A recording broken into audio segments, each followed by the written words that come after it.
Good afternoon, everyone. Myself, Dr. Amita, President, Department of Ophthalmology, Lady Hardinge Medical College. I am presenting case series on intravitreal aflibercept. I have no financial disclosures. So the first case is of a 50-year-old female who presented with chief complaint of sudden onset painless diminution of vision in the left eye associated with metamorphopsia. The vision in the right eye was 6/6 and the left eye 6/60, and the fundus showed submacular hemorrhage in the left eye. The OCT of the left eye showed submacular hemorrhage along with notched PED and double layer sign. So the diagnosis of left eye submacular hemorrhage secondary to polypoid choroidal vasculopathy was made based on the presence of notched PED, double layer sign, isolated submacular hemorrhage with no other coexisting lesions anywhere else. The patient received left eye intravitreal 50 microgram of RTPA along with 0.3 ml of 100% C3F8 and was advised prone positioning. Post-op day 6, the vision improved to 6/24 and the submacular hemorrhage got displaced inferiorly. In 1 month's time, the subretinal bleed was completely cleared and OCT angiography was done which shows branching vascular network along with a polyp. Now the patient received monthly injections of intravitreal aflibercept, and after 3 injections, the vision improved to 6/6 and now the patient was kept on Prorineta regime and monthly follow-up. 6 months post the last injection, the vision still maintained 6/6 with OCT and OCT angiography showing no signs of disease activity. The second case is of a 55-year-old female with complaint of gradual onset painless diminution of vision in the right eye associated with metamorphopsia. The vision in the right eye was 6/24 and left eye 6/12. The fundus of both eyes showed confluent soft druseness at the macula, and the OCT bilaterally showed notched PED and druseness. So the diagnosis of both eye PCV was made, but since the patient had symptoms in the right eye, the intravitreal aflibercept injections were given in the right eye, and after 3 injections, monthly injections, the vision improved to 6/9 from 6/24, which was maintaining after 5 months. So in both our patients, the vision improved significantly after 3 loading doses of intravitreal aflibercept injections. Metamorphopsia reduced in both the patients, as is evident from the Amsler grid drawn by the patient herself pre and post treatment. Anatomically, the PED and CMT reduced in both the patients, and branching vascular network, though still present, there was no signs of activity. Earlier in AVEREST-2 trial, it was seen that combination therapy with PDT and ranibizumab was superior to ranibizumab monotherapy in terms of complete polyp regression. But in newer studies in PLANET study with new anti-VEGF like aflibercept monotherapy, it was seen that cessation rate of activity from polyp was up to 80%, which was also evident in our cases. The case 3 is of a 70-year-old female with complaint of diminution of vision in the left eye since 3 months. The vision was 6/12 in the right eye and 6/60 in the left eye. Bilateral fundus showed multiple druseness at the macula, and the left eye fundus also showed a yellowish subretinal membrane at the macula. The OCT of the right eye showed druseness and the left eye type 2 CNVM with SRF. So the patient was diagnosed with right eye dry RMD and left eye wet RMD with active CNVM, and after 3 injections of monthly intravitreal aflibercept, the vision in the left eye improved from 6/60 to 6/18 with no remaining intraretinal or subretinal fluid.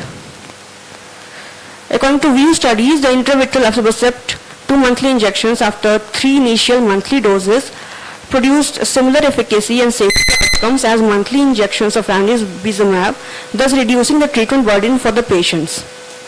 None of our patients had any adverse events during the treatment course like raised IOP, intraretinal or subretinal hemorrhage, rupture PED, or intraocular inflammatory response.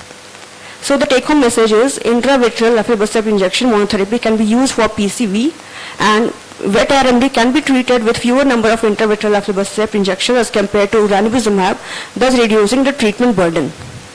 Thank you.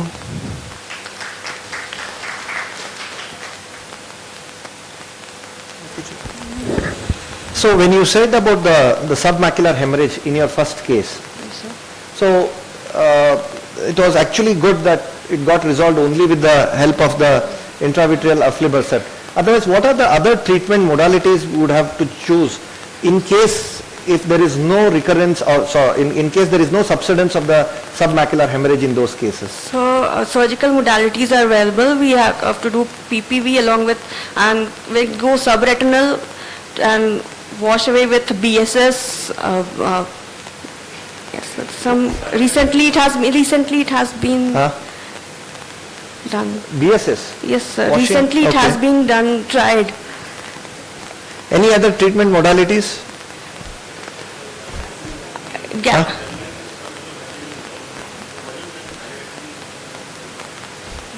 No, hyalurectomy. subretinal. It is sub, I'm not asking about the pre-retinal.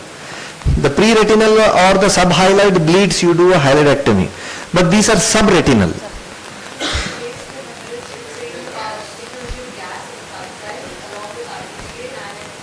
Yeah. So in a non-invasive cases, if you don't want to be too aggressive on these cases, then you can do a vitrectomy. Before doing a vitrectomy, you can just put a gas with the any of these anti-VEGFs, or even if you can use the tissue plasminogen activators. So this was done in this patient. Sorry, first case you this was used on- it. this was So that's only what done- I'm telling you. This was only done, sir. So other cases is, if it doesn't resolve with that, then you go in and do a vitrectomy. Yes, And sir. after vitrectomy, some people prefer to use intravitreal TPA, Yes. gas, and then try to tamponade or give a intravitreal injection. Third set of cases, if it is extending beyond the arcades, in these set of severe cases, where we do is, after doing the vitrectomy, use a subretinal TPA. And along with the subretinal TPA, some surgeons prefer to use something word recently which has come is called as cocktail, which is using a subretinal TPA with the anti-VEGF, with the air. With the- And now people have even showed in the recent ASRS of using subretinal aflibercept. And it has found to show there is no much of toxicity with these kind of subretinal aflibercept also. So these are the different methodologies where we can try in cases where we don't have any resolution with the submacular hemorrhages. Of course, yours was a interesting case and it got resolved just with the intravitreal TPA. Yes, sir. So I have a question, sir. How many injections you usually prefer for considering surgical treatment? So most of these cases go away with a one shot where you get away with the hemorrhages. You do a subretinal TPA injection along with the anti-VEGF and then these things. But the only disadvantage here is we lose the vitreous. And the drug washout period becomes very fast if the lesion recurs.